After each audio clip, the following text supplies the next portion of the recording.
Hello guys, Radhe Radhe. आज के इस वीडियो पे हम लोग कवर करने वाले हैं हमारा 9th फाइलम, जिसका नाम इकाइनोडर्माटा है। It consist of the organisms which bears of spiny skin. इनका जो स्किन होता है ना, उसमें क्या कंसिस्टेड होते हैं, स्पाइन कंसिस्ट होते हैं, ठीक है। इन्हीं के कारण इनका कॉमन नेम भी यही कहलाता है कि the Echinodermata phylum consist of spiny skin organisms. तो ये बेसिकली जो रहता है कि ये स्टार फिश है, ठीक है। और ये स्टार फिश की जो बॉडी होती है ना, उसमें भी क्या होता है कि स्पाइंस प्रेजेंट होते हैं, छोटे छोटे छोटे छोटे, ठीक है। ये प्लेन बॉडी नहीं होता है, इनमें भी प्रेजेंट रहता है। जो स्टारफिश होता है वो इकाइनोडर्माटा फाइलम को ही बिलोंग करता, ठीक है। हमारा जो डेविल फिश था वो किसको बिलोंग करता था, that is octopus, belong to the kingdom Mollusca. लेकिन हमारा जो स्टारफिश है, it belongs to the kingdom Echinodermata. Just know the difference. Let's start the important point regarding this phylum. तो पहला इंपॉर्टेंट पॉइंट ये है कि ऑर्गन सिस्टम लेवल ऑर्गेनाइजेशन है इसमें। ऑर्गन सिस्टम लेवल का मतलब ये होता है कि एक पर्टिकुलर ऑर्गन दूसरे पर्टिकुलर ऑर्गन के साथ रिलेशन में है और पूरे एक ऑर्गेनिज्म को गवर्न करते हैं और चलाते हैं। इनका यही काम है बेसिकली। इसमें मैंने जब हम सिमेट्री पढ़ा रहे थे तब मैंने बताया था कि रेडियल सिमेट्री जो रहता है वो इकाइनोडर्माटा के फाइलम को भी बिलोंग करता है। इकाइनोडर्माटा के फाइलम को क्यों बिलोंग करता है, इसका रीज़न ये है क्योंकि ये दोनों सिमेट्री कंसिस्ट करता है, radial and bilateral. Basically bilateral होना चाहिए था क्योंकि ऑल हायर जो भी फाइलम से वो सारे क्या कंसिस्टेड कर रहे थे, बायलेटरल। लेकिन इसमें रेडियल सिमेट्री कैसे आ जाता है, क्योंकि इनका बॉडी जो रहता है वो किसी भी एनी प्लेन से आप उसको कट करोगे वो एकदम सिमिलर भाग में कटता है, जिसके कारण इसको रेडियल सिमेट्री में भी किया गया और कोई बायलेटरल सिमेट्री भी दिखाते हैं। अब मेनली रीज़न क्या क्या है कि किस चीज़ में क्या प्रेजेंट होता है। तो रेडियल सिमेट्री जो रहता है it is present in adult stage, ठीक है। और जो बायलेटरल सिमेट्री होता है it is present in the larval stage, जिसके कारण यहाँ पे हम लोग देख सकते हैं कि इनका लार्वल स्टेज जो रहता है वो क्या होता है कि पहले आता होगा।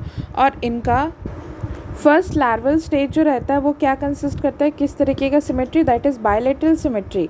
एंड उसके बाद जो रहते हैं क्या आता है, हमारा next stage is adult stage, जिसमें क्या प्रेजेंट रहता है, जो कि ज़्यादा डेवलप्ड स्टेज होता है। It consist of the radial symmetry, जिसके कारण क्या होता है, देयर इज़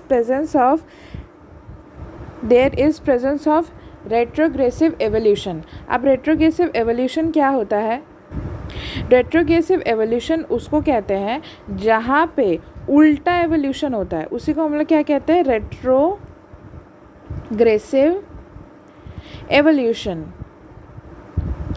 जहाँ पे उल्टा एवोल्यूशन हो रहा है। क्योंकि मैम हम लोग इसमें देख रहे हैं कि हमारा जो रेडियल सिमेट्री है जो कि प्रेजेंट होना चाहिए था हमारा अडल्ट स्टेज में, वो कहाँ पे प्रेजेंट है, हमारा जो कि प्रेजेंट होना चाहिए था लार्वल स्टेज में, सॉरी। जो रेडियल सिमेट्री जो है it should be present in the larval stage, क्योंकि वो इतना डेवलप्ड स्टेज नहीं है। लेकिन वो किस में प्रेजेंट है, बेसिकली अडल्ट स्टेज में, ठीक है। जिसके कारण क्या होता है कि उल्टा एवोल्यूशन होता है, उल्टा प्रोग्रेशन होता है ऑर्गेनिजम्स का। Next is tube with in tube. They consist of tube with in tube body plan. मतलब इसमें क्या होता है कि दो तरीके के ओपनिंग होते हैं। पहला जो रहता है वो क्या होगा, माउथ होगा, एंड दूसरा ओपनिंग जो रहता है वो क्या होता है कि एनस रहता है।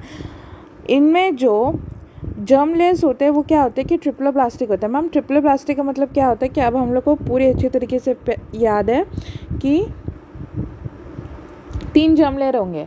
पहला जर्म लेयर जो रहता है वो एक्टोडर्म होता है, then mesoderm and then endoderm. These 3 germ layers are present in Echinodermata also।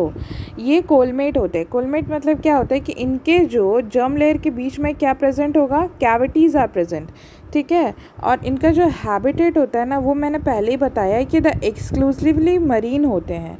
Exclusively marine किस किस फाइलम के बिलोंग करते हैं, दैट इज़ 3 हमारा क्या था, टीनोफोरा, जिसको हम लोग कॉमनली क्या कहते थे, कॉम्प्लेट्स, और 9 जो कि Echinodermata, and 10 which belong to the phylum Hemichordata. तो ये तीनों जो फाइलम है it consist of habitat which are exclusively marine, मतलब सिर्फ और सिर्फ ये मरीन हैबिटेट में ही मिलेंगे और कहीं नहीं मिलने वाले। इनमें क्या होता है कि वाटर वैस्कुलर सिस्टम होता है, इनमें वाटर वैस्कुलर सिस्टम होता है। मेजरली जो डिफरेंस आता है इसमें, पॉरीफेरा में मैंने बताया था कि उसमें क्या होता है, वाटर कनाल सिस्टम होता है, क्योंकि वो एक कनाल की तरह पैसेज होता है उनके बॉडी में।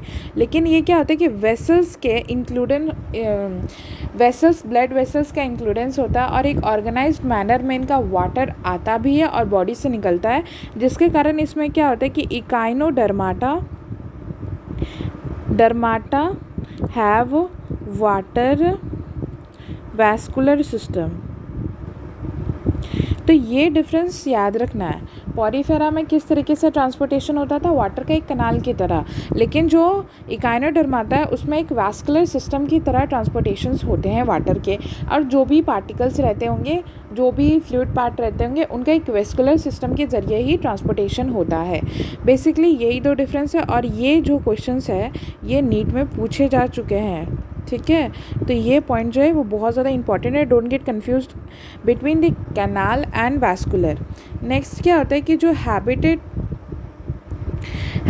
तो इनका एक्सक्लूसिवली मरीन है, तो मतलब ये क्या होता है कि जो वैस्कुलर सिस्टम है इनका, इनमें जो ये हेल्प करेगा वो कहाँ पे हेल्प करेगा, ऑब्वियसली मरीन हैबिटेट्स में ही हेल्प करेगा। किस चीज़ के लिए, वहाँ से एक जगह से दूसरी जगह जाने के लिए भी, मतलब लोकोमोशन के लिए हेल्प करता है, और रेस्पिरेशन के लिए भी हेल्प करता है, और कैप्चरिंग ऑफ फूड के लिए, जो कि हमारे वाटर बॉडीज़ में प्रेजेंट रहते हैं जो भी फूड, उसके लिए जो रहता है ये हेल्प करते हैं उनको कैप्चर करने के लिए। बेसिकली ये वैस्कुलर सिस्टम का यही काम है, ठीक है।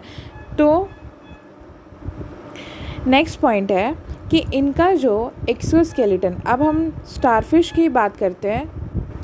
बेसिकली स्टारफिश की अगर हम लोग बात करते हैं तो इसमें होता क्या है कि इनका जो ऊपरी परत है ना, दैट इज़ एक्सोस्केलेटन, ठीक है। आउटसाइड का जो स्केलेटल पार्ट होता है जो कि स्पाइन कंसिस्ट करता है, वो क्या चीज़ से बने हुए रहता है, कैल्शियम कार्बोनेट से। कैल्शियम कार्बोनेट से इनका स्पाइनी स्केलेटन जो रहता है वो तुम्हारा बना हुआ रहता है, स्पाइनी स्किन बने हुए रहता है, एक्सोस्केलेटन होते हैं वो। इनमें मेजरली एक्सक्रीटरी ऑर्गन नहीं प्रेजेंट होता है। It is a very important point to be noted, क्योंकि ये इतना डेवलप्ड होने के बाद भी इसमें कोई एक्सक्रीटरी ऑर्गन प्रेजेंट ही नहीं है। तो इनका एक्सक्रीशन कैसे होता होगा, बाय द बॉडी सरफेस से इनका एक्सक्रीशन होता होगा, ठीक है। नेक्स्ट, इनमें क्या है कि जो स्टारफिश होता है ना, वो तो बेसिकली कॉमन एग्जांपल इकाइनोडर्माटा का एकदम हर जगह अगर बेसिक एग्जांपल अगर बात की जाती है तो स्टारफिश ही होता है। तो बेसिकली जो स्टारफिश होता है उसमें पावर ऑफ रीजनरेशन, अगर हम एक भाग उसका कट भी कर देते हैं तो कुछ समय बाद जो रहता है कि उसका वो भाग जो रहता है एकदम आइडेंटिकल पार्ट जो रहता है वो जन्म ही लेना ही लेना है। तो उसको हम लोग क्या बोलेंगे, पावर ऑफ रीजनरेशन बहुत ज़्यादा होता है बेसिकली। और ये इस तरीके का काम कब करते हैं, फॉर दी डिफेंस मैकेनिज्म के लिए, ठीक है, डिफेंस के लिए, क्योंकि इनको खुद को बचाना होता है अदर ऑर्गेनिज्म से, तो ये खुद का ही रीजनरेशन करवाते हैं, खुद को ही काट देते हैं। मतलब कि मान लेते हैं कि यहाँ से उसने एक फ़िश देखा, डेंजरस फिश देखा जो कि इसको खाने के लिए आ रहा था, ठीक है, तो ये खुद ब खुद रीजनरेशन का प्रोसीजर कर देगा, ये खुद ब खुद के बॉडी को काट देगा और फिर वो ग्रो कर जाते हैं कहीं और जा कर के, ठीक है। तो इनमें पावर ऑफ रीजनरेशन बहुत ज़्यादा होता है। तो ऐसा भी नीट में पूछा जा सकता है कि which organisms has a most powerful regeneration, that is starfish. अब स्टारफिश तो ऐसे ही उठा करके ऑप्शन नहीं देने वाला है, इसका साइंटिफिक नेम देगा, तो साइंटिफिक नेम को भी हम लोग एग्जाम्पल में डील करेंगे। नेक्स्ट क्या है कि इनके जो माउथ होते हैं ना वो कहाँ पे प्रेजेंट होता है, वेंट्रल, मतलब क्या होता है कि आगे की तरफ, ठीक है। और जो इनका एनस होता है वो कहाँ पे प्रेजेंट रहता है, दैट इज़ बैक साइड, पीछे की तरफ। तो इनका जो एनस होता है वो कहाँ पे प्रेजेंट होता है, पीछे की तरफ, और इनके जो माउथ होते हैं वो कहाँ पे प्रेजेंट होता है, आगे की तरफ। Next is circulation is reduced and open type. इनका जो सर्कुलेशन होता है वो उतना भी ज़्यादा डेवलप नहीं होता और इनमें open type of circulatory system present रहते हैं। इनका जो नर्वस सिस्टम है वो भी क्या होता है कि लेस डेवलप्ड है, मतलब कि इनमें हम एक चीज़ कॉमन देख रहे हैं कि इनमें जो भी इनके कैरेक्टरिस्टिक्स होते हैं वो उतने ज़्यादा डेवलप नहीं है। और अगर क्लासिफिकेशन की बात करें तो वो भी उतने ज़्यादा डेवलप्ड नहीं है, क्योंकि वो रेडियल सिमेट्री कंसिस्ट करता है ना, उसमें रेट्रोग्रेसिव एवोल्यूशन होता है। तो ऐसे भी इसमें नीट में पूछा जा सकता है कि which phylum consist of retrogressive evolution, तो जग जाहिर बात है Echinodermata is the option. Next is sexes are separate, मतलब ये हर्माफ्रोडाइट नहीं होते हैं। इनमें फर्टिलाइजेशन जो होता है वो एक्सटर्नली फर्टिलाइजेशन होता है, और इनका जो डेवलपमेंट होता है वो क्या होता है, इनडायरेक्ट डेवलपमेंट होता है।